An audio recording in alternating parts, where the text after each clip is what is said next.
The defendant knew what conditions he must follow and abide by. He knew he was a convicted felon who was legally forbidden from possessing any firearm for life for any reason. Bears, squirrels, protection from burglars, or zombies makes no difference.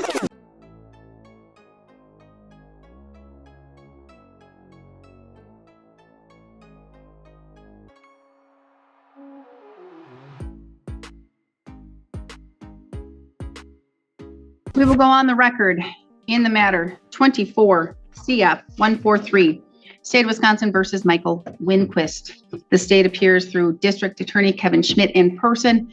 We have Mr. Winquist appearing in person in custody with counsel Eugene Harrington. We're set today in this matter for an oral ruling.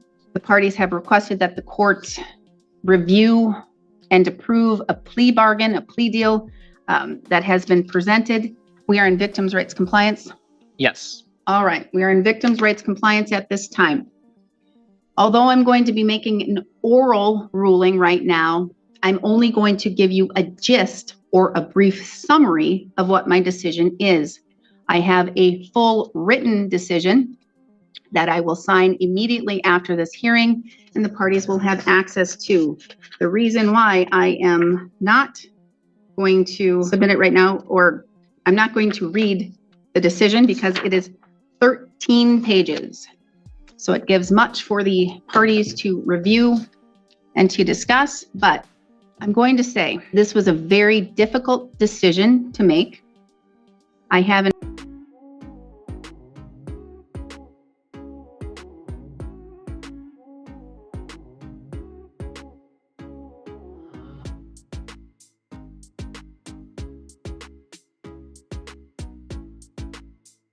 front of me allegations of very heinous crimes that cause significant and permanent physical and emotional harm to a person and left a juvenile emotionally scarred.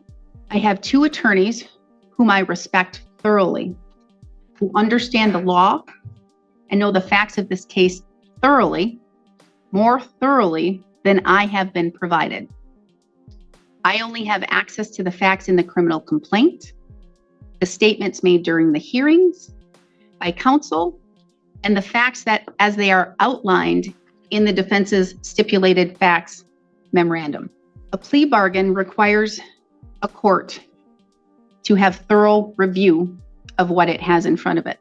If a prosecuting attorney has agreed to seek a charge or sentence concessions, they must have the approval of the court, and the court must personally inform the defendant that the prosecutor's recommendations, that the recommendation, this joint plea bargain, is not binding on the court. This bargain, this plea deal, must also be evaluated to ensure that it serves the public interest. The court's duty and role is to safeguard the public interest, to substantially ensure the benefits and the advantages to the public. Deciding whether to reject a plea agreement is firmly within this court's authority and discretion.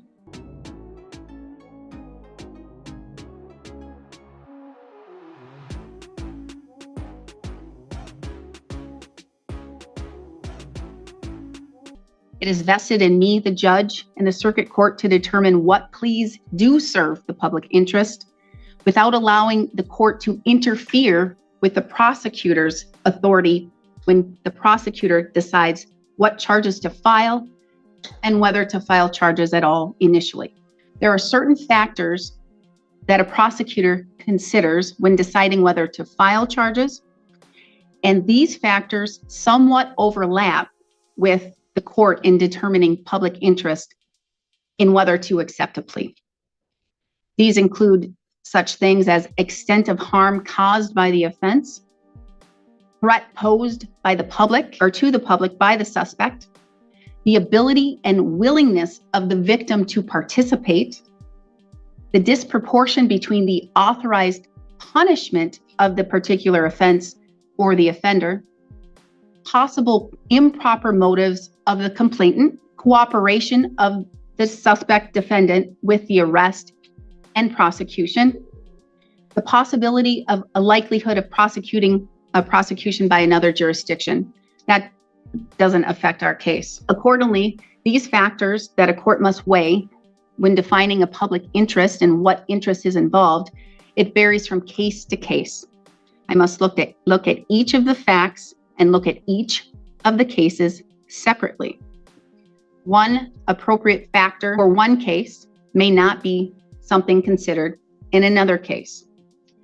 Things that the court looks at and reviews would be such things as viewpoints from law enforcement officers, as well as other things, which it's not an exhaustive list, but I must take into account the public's right to have crimes that are actually committed to be fairly prosecuted and to protect the rights of third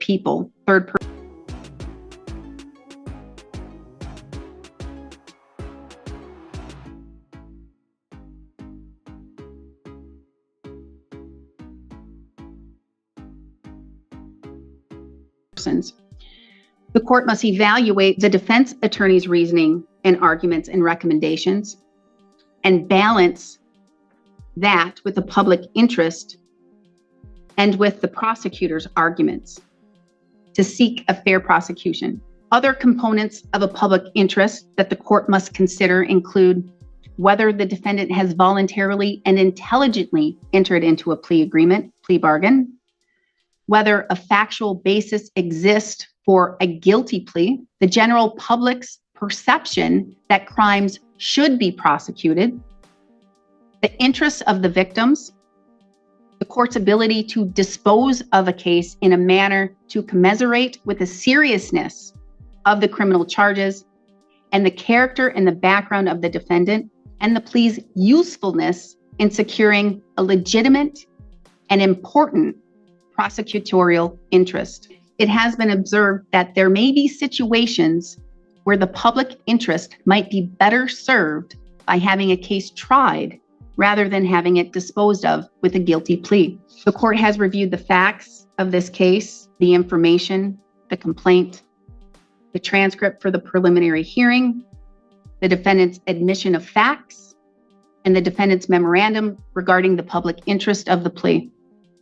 I've also heard very thorough, thought out arguments by both attorneys and an impactful statement by the victim. The court wrestles with the notion of accepting a plea in totem. That means to accept the plea as it is fully presented to the court as a complete agreement. Standing alone, the amendment to count one may likely be appropriate and would meet the public interest consideration. The rest of the plea agreement causes skepticism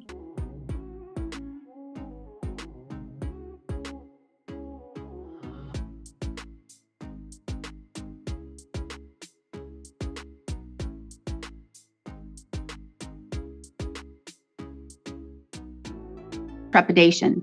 The court has a responsibility under case law and its higher courts to reject a plea agreement that does not serve the public interest as a whole and not simply in parts. The plea agreement as extended and when compared to the allegations of the criminal conduct with the facts available to the court gives the court apprehension. What jumps out in the record is the nature of the facts within the criminal complaint and the preliminary hearing transcript regarding the specific allegations of the defendant's criminal thinking. His blatant, utter disregard for public safety, in addition to his complete and total disrespect for the law.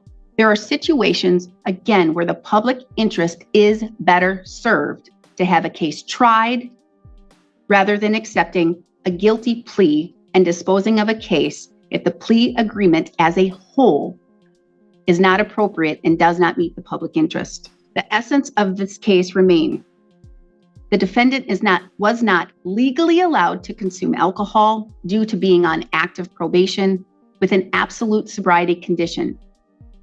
He frequently binges on alcoholic beverages and is often intoxicated. He cannot legally own or possess any firearm because he is a convicted felon. He either has been diagnosed with or shows symptoms of PTSD from his military service and other life traumas, and did not seek therapeutic or other medical services to address it. He is aware of, or should be aware of, his history of experiencing a sleepy, dreamlike state, which is unpredictable and has violent outbursts upon sudden awakening. And worst of all, he unlawfully keeps a loaded firearm next to his bed, and throughout the house has multiple other firearms stashed away. And he is fully aware of all of the above. The defendant's knowledge of the above, combined with the defendant's intentional conduct and behavior of disregarding the law and violating probation conditions, not only puts the community at risk, but also creates a safety hazard with the potential for a significant probability of death or injury to himself or others. Taking all into account, combined with the victim's allegation of the shooting, the court is concerned that accepting the plea deal as it has been extended would convey an undesirable message to the public, suggesting that the conduct is not as horrific and gruesome as it may have been. The plea would lack the deterrent effect needed to prevent others from engaging in similar serious criminal conduct and behavior. The court need not accept the plea offer as presented unless the court is convinced that the state and the defense with certain facts exist. If the district attorney is publicly stating that the state cannot prove in a court of law beyond reasonable doubt that an impartial and unbiased jury of the defendant's peers would find the defendant engaged in allegations related with each, and I am specifically stating each, charged account or any associated subsequent or lesser offense, that would be one thing. However, with this case, the attorneys are simply informing the court that considering the facts and the evidence, count 1, first-degree intentional homicide as an attempt, is not the accurate charge, as the evidence points to a lesser included charge, and a more appropriate charge would be, as the parties have agreed, second-degree reckless endangering the safety with use of a dangerous weapon modifier. And that may be accurate and true. The court notes that, as the facts are outlined in the case, the modifier is, for the most part, meaningless and does not increase penalties, sanctions, or otherwise. Additionally, as part of the plea bargain, the defendant would plead guilty to only 1 count of felon in possession of a firearm. The remaining 6 Class G felonies for a felon possessing a firearm would be dismissed and read in, along with the other misdemeanor count for operating a firearm while intoxicated. Again, the attorneys are not telling the court that the other 7 criminal charges cannot be proven beyond a reasonable doubt, only that count 1 is not accurate and it is not the correct criminal charge based upon the facts and the evidence of the case. The maximum possible penalty the defendant would face with the plea deal would be 12.5 years of incarceration and 5 years of extended supervision. Even if the matter proceeds to a trial, as it is charged, and if the defendant is found not guilty on count 1 as charged with no lesser includeds, if found guilty on the remaining counts and charges, the defendant would face a maximum possible penalty of 35 years and 9 months of initial incarceration with 35 years of extended supervision. This is a significant reduction in the incarceration length hanging over the defendant's head. The court is looking at all of the information and the arguments and hearing the impact of the victim and the impact of the juvenile victim. And in viewing the gravity of the offense, if the facts presented to the court are accurate and factual, this case is so serious and so severe that it would depreciate the seriousness of the offense and promote disrespect for the law if the court accepted the plea deal. Further, it would not promote a public interest or be a deterrent factor to others, even though the defendant is making concessions to plead to a serious charge and is accepting responsibility for some of his conduct and actions. The plea would not have the deterrence effect to prevent others from engaging in similar criminal thinking and a total disregard